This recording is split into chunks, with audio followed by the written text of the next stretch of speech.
Lots coming up in the second hour of the program. I'll be checking in on how the climate kids are going to stage more school strikes, and they reckon, yes, that climate change is causing bushfires. Also going to catch up with Sam Dawson, talk about all the big entertainment news with the Arias on last night, of course. But joining me in the studio here in Parliament House, Canberra, again, is the member for Hinkler, Keith Pitt. Thanks for joining us, Keith. Speaking of Hinkler, of course, your electorate is one of the sites of the cashless debit card trials, and there's laws before the Parliament now to extend those trials effectively. What's the aim here? What's your view of the cashless debit card, and how widespread do you think it'll end up being? Well, the amendment that was before the House and has now gone across to the Senate does a few things. I think two of the main ones are the transfer of what's known as the Basics card in the Northern Territory and North Queensland components across to the cashless debit card, because it is better technology, it's better to manage. And of course for the Hinkler area, an allowance for people to volunteer if they choose to go onto the card because it suits their particular circumstances. And I think that was important. That was feedback we got on the ground when Minister Ruston visited last time.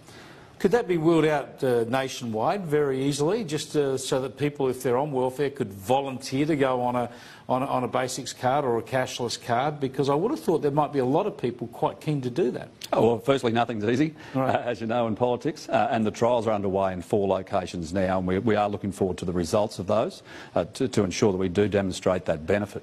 But I think there is potential for a national rollout. The anecdotal evidence we've got in the electorate has been very strong and very positive. And it is about helping people. It's about ensuring kids get the fundamentals of life, that money provided by the taxpayer is not wasted on drugs and alcohol and gambling. And I think that's just incredibly important. Now, people wanted to volunteer for this system. There are presumably a couple of, a variety of motivations, but the obvious ones would be that it helps them manage their own money.